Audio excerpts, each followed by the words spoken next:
Hi, micro folks. Spring 2020, these are called the coronavirus tapes, right? So campus is closed starting today because of the coronavirus pandemic. So we're just trying to do some lab videos to show you some of the procedures we would have been doing in lab if we had access to the lab. Okay, so folks, we're now going to work on Lab Manual Chapter 11, which in the spring 2020 lab manual begins on page 123. So this is focusing on aseptic techniques and transfer of bacteria, which you guys already know. Right when we did our smears for our gram stains, you were already using aseptic technique. So I don't think this is going to be difficult for you. But obviously aseptic or sterile techniques are really crucial, especially if you're working with patients. Aseptic or sterile techniques are steps we take to prevent contamination of surgical sites, media, equipment with unwanted environmental microbes. And in microbiology, it's really important because, as we mentioned in earlier videos, when we're doing diagnostic tests, metabolic tests, trying to identify unknown microbes, or if we're doing antibiotic sensitivity testing, we have to have pure cultures. So if we start out with a pure culture, we don't want to contaminate it through poor aseptic or sterile technique. So in this exercise, folks, I'm just going to show you how to transfer microbes from one place, one home to another. And what we'll be doing is we'll be working with agar plates. So Carmen and Val provided us beautiful, pure cultures of our bacteria that we'll be using. So this will be what we'll call the stock pure culture. This is the source of your microbes. And then what we'll do is we'll be transferring to fresh, sterile broth. We'll be transferring to fresh, sterile big butt agar slants, where we're going to do a stab and streak. And then we'll be transferring to just our normal agar slants, all right? Okay. So folks, this isn't exactly the transfers described in chapter 11, but in aseptic technique, it's the same steps over and over again to prevent contamination. So I don't think this will cause too much confusion. So folks, my first transfer, I'm going to transfer, in this case, Citrobacter freundii, which is a cousin of E. coli's, from the pure stock on an agar plate into tryptic soy broth. So a plate to broth transfer. And whenever I can, I like to use my inoculating loop, right? Especially if I'm working with augers. The loop tends to glide over the surface of the agar without gouging it, but we'll see there'll be some transfers where we have to use our needle. So I'm holding it in the Bacti incinerator until the loop is red hot. And again, folks, I want to make sure when I open my plate that I'm not taking the lid off. And I have this funny way, I hold the plate upside down, okay? And because I just sterilized my loop, I want to make sure it's not too hot. So I'm going to just touch the loop to an area of the agar where no bacteria are growing to make sure it's not too hot. It's not hissing and spitting, so I know it's okay. So folks, I'm just barely going to touch my loop to an area where the microbes are growing. Just need a little bit. I'm going to close my plate, and now I'm going to pick up my label broth, warm the cap, take the cap off, warm the lips. And then, folks, all we have to do is just insert our loop with our bacteria. Now, this is, I guess, maybe a bad habit of mine, but I find it satisfying just to kind of just give it a little bit of a jingle there. Make sure the microbes have fallen off. That's not necessary. Not necessary. As soon as you touch the loop to the broth, the microbes are going to be falling off. So this is really not necessary. Okay. So I withdraw, warm the lips. Warm the cap. And folks, always remember, just barely loosen the cap so it can vent. Okay.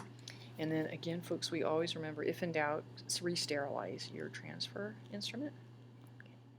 And then what we do, folks, is we transfer our tubes into cans.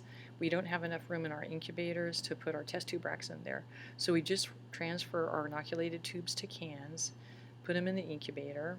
Right? Always checking to make sure the caps are barely loosened to release gases so they don't turn into hand grenades. And we'd incubate for like 48 hours. And then, folks, after incubation, we would come back And if our culture grew, okay, we just inoculated, if our culture grew, this is a different culture, folks, we would expect to see that the broth has turned cloudy or turbid. Okay, so turbidity or cloudiness is an indication cells are present, and we usually use it as an indication that our culture grew, that our cells grew. Okay, so this is cloudy or turbid. So we're hoping you guys this weekend I'll come back, and hopefully we'll see that our citrobacter culture turned cloudy or turbid. Okay. All right, folks. Now let us pretend that we've got another culture. Well, let me see here. How should we do this? Okay, folks, what we're going to do is we're going to pretend that we've incubated our citrobacter culture, right? And let's pretend that we came in and it was nice and cloudy, so we're going to have to use our imagination. So we're presuming this is our pure citrobacter culture. And now what we want to do is we want to do what's called a stab and streak on these big butt agar slants. And this is to force our microbes to grow anaerobically in the butt. And then also we want to see if they can grow aerobically on the slant. Okay, so I'm going to use as my stock culture my grown citrobacter broth culture. To do and stab and streak, folks, I have to use my needle. There's no way you can do a stab with your loop. So I'm going to sterilize my needle. Should only take about 5 seconds. Okay, withdraw. And same old, warm the cap, warm the lips. And now with broth cultures, you guys are a little bit more forgiving. And the reason is that if the loop or needle is too hot, when you first hit the broth, it'll hiss and spit at you. But if you just leave it there, it'll stop. And usually you have enough cells in the broth culture that you won't have killed all of them, right? So maybe just hold there. Maybe we'll go a little bit. Go reverse. And then this is my big butt agar slant that I'm going to do the stab and streak on. So warm the cap, warm the lips.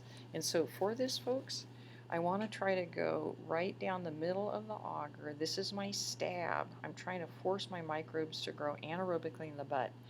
Ideally, folks, we don't want to hit the bottom of the glass tube because that would provide an alternate way for oxygen to reach the microbes. Go down almost to the glass bottom, but not hitting glass bottom. Withdraw, so that's a stab. And now we're going to streak the surface. We're going to streak the surface of the slant. That's to get our microbes growing aerobically. Oops, sorry. So we heat the lips, heat the cap, and then always we want to re-sterilize. Okay.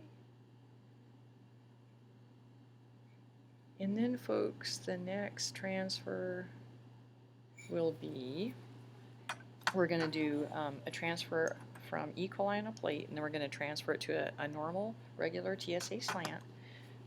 And this will be just seeing if our little microbe can grow aerobically. And again, folks, whenever I can, I like to use my loop, so I'm going to sterilize my loop. Again, hold it at the tip so you don't get burnt. Withdraw.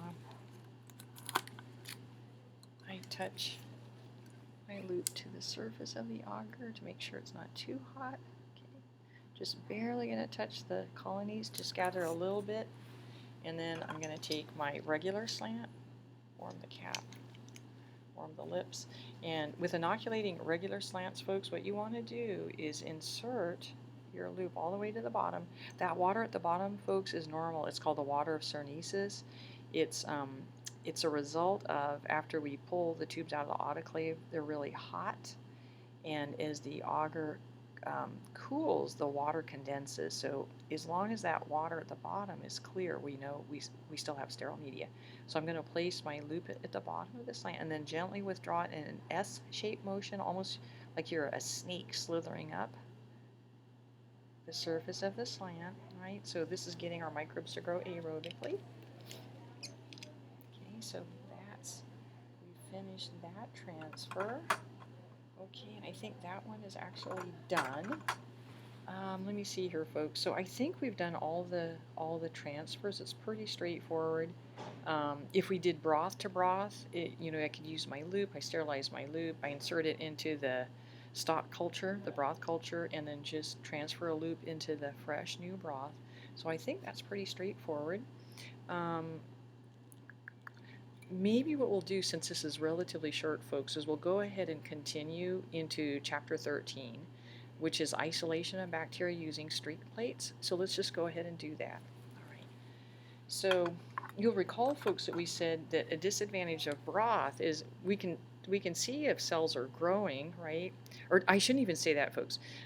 If our broth culture is turbid or cloudy, we know cells are present. Actually, just looking at it, we don't know if they're alive or dead. We also don't know if it's a pure culture or not.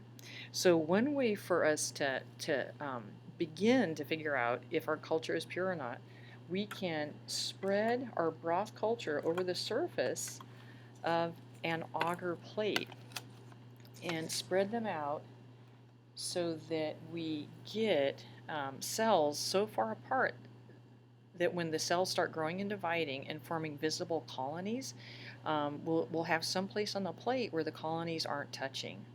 So we call a colony that's not touching another colony isolated colony. And we know that all the cells in an isolated colony, they should be descendants of a single cell that landed on the agar, and thus they should be genetic clones. So the wonderful advantage of agar plates is we can get these isolated colonies, and the isolated colony represents a pure culture of bacteria. So we can then use cells from that isolated colony, maybe transfer them to another plate to guarantee we have a plate of pure culture, and then we could use the bacteria from that pure culture plate to inoculate our metabolic tests or to inoculate our antibiotic sensitivity plates, which we'll be showing here maybe at the tail end of this. Okay, so folks, there's different ways to streak agar plates to get isolated colonies. This is a technique I was taught when I first learned microbiology, and it's always my go-to method. Some of you may have had other micro classes or biology classes, and you were taught different ways to streak a plate. So I think anyway that you streak a plate, as long as you get isolated colonies and no contamination, that's fine. But I'll just show you the way I was taught. So folks, this is my my sterile agar plate, and what I want to do is I'm gonna transfer Enterobacter aerogenes, a friend of E. coli's, a cousin of E. coli's, growing in broth, so you can see it's turbid.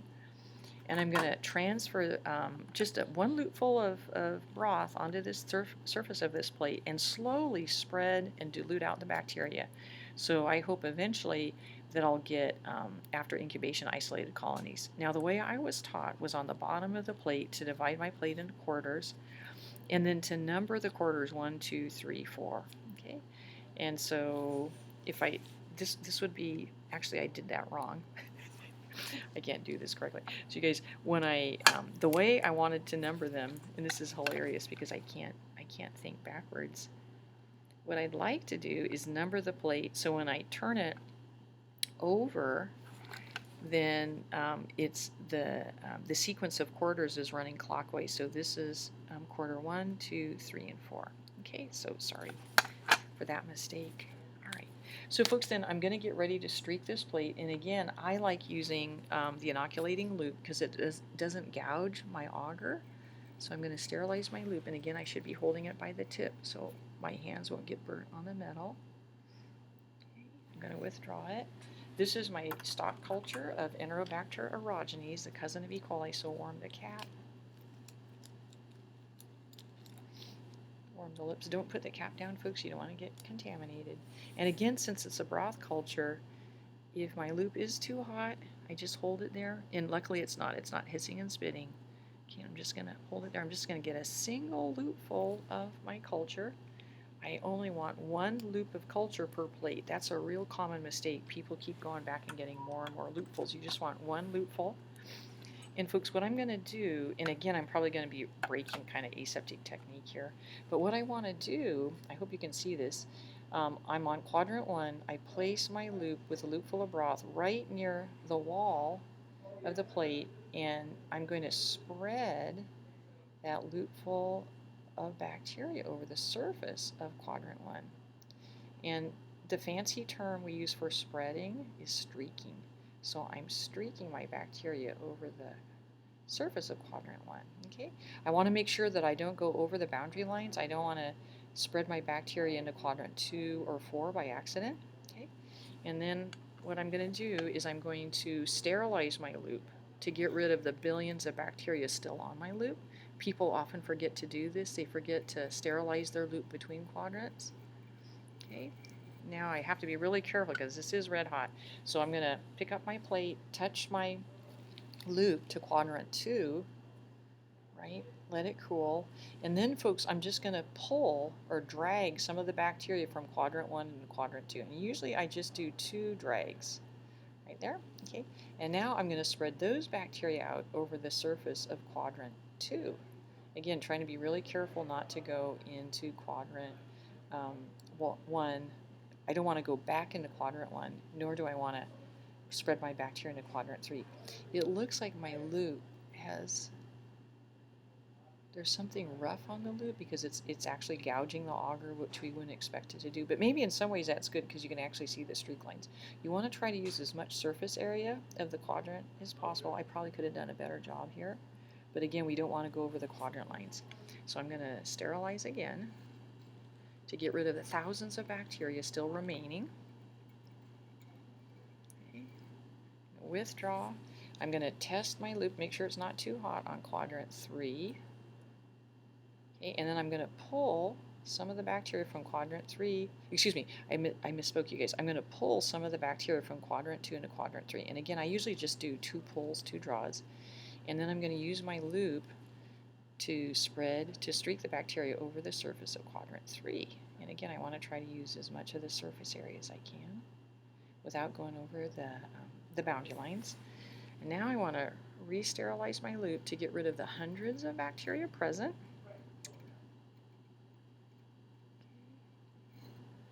And now I'm ready to streak quadrant 4. I touch my loop to make sure it's not too hot. Ooh, it was too hot. Okay, so I just leave it there. Now it's cool. So I'm going to grab 1 or 2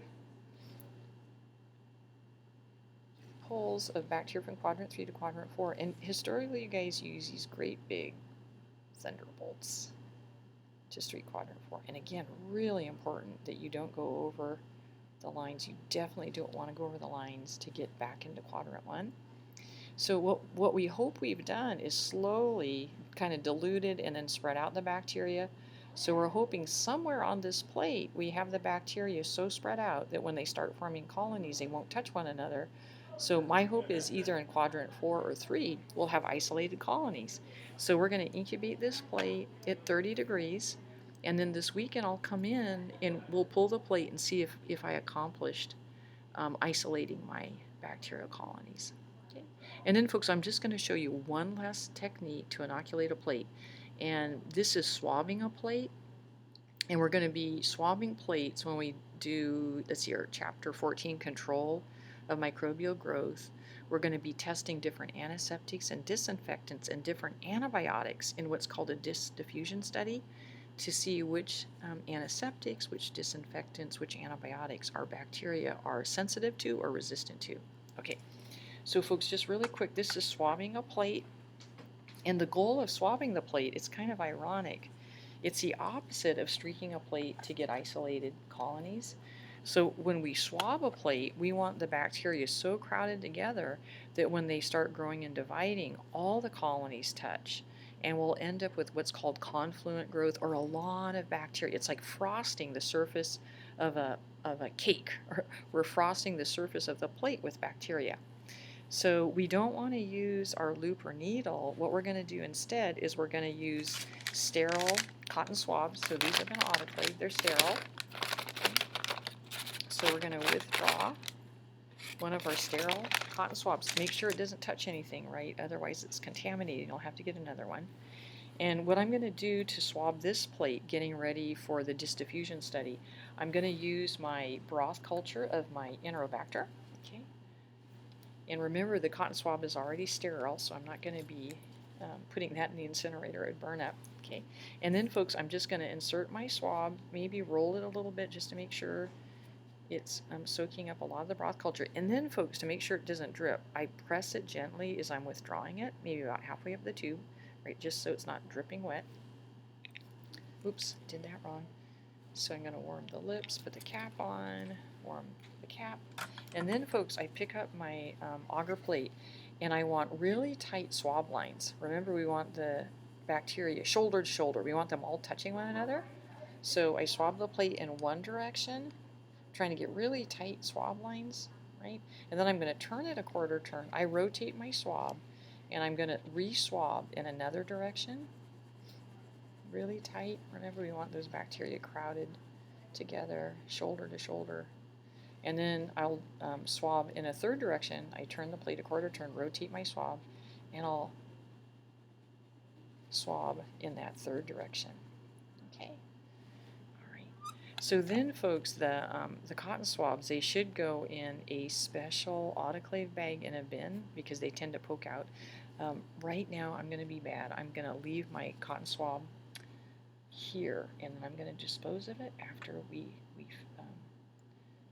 quit the video, and then I'll make sure I dispose of that properly. So folks, what we'll do then for all of these transfers, we're going to incubate them, and then hopefully this weekend I'll come in and we can do a movie of the results to see what grew or what didn't grow. Okay, folks.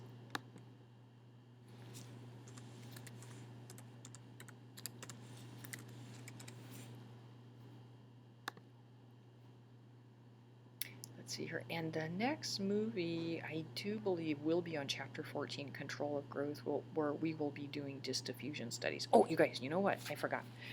Just getting ready for chapter 14 and the disc diffusion studies. Remember the plate we swabbed with an Enterobacter? Let me just show you how we would place the discs that'll have our antiseptics, our disinfectants, or antibiotics on the plates. Okay, folks.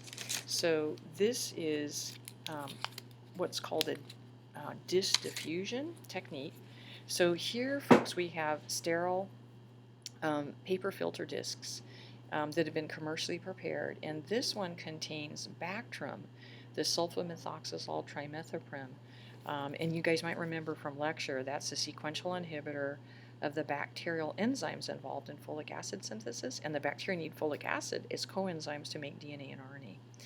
So the manufacturer delivers these. The discs have been soaked in specific concentrations of the antibiotics.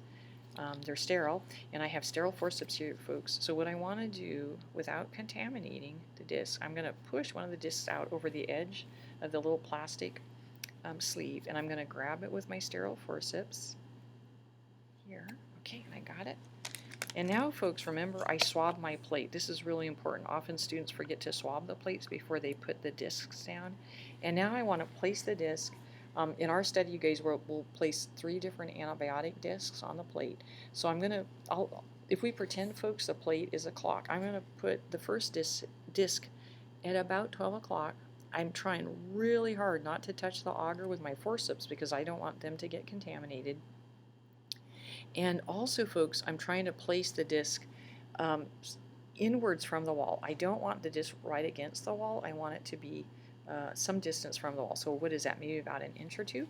And then furthermore, folks, since we're going to be inverting our plate, I want to put a little bit of pressure on the disc so it won't fall off. Okay, and voila, I'm finished. This would be ideal, folks, because just to make sure my sterile forceps didn't get contaminated, I could sterilize them in our bacteria incinerator. Okay. All right, folks. So that was a long video, but it showed you all the techniques you'll need to do the disc diffusion studies in chapter 14 for antibiotic, disinfectant, antiseptic, sensitivity trials. It showed you all the techniques you'll need for chapter 16 and 17, the metabolic tests. So I think we're in good shape, you guys. All right.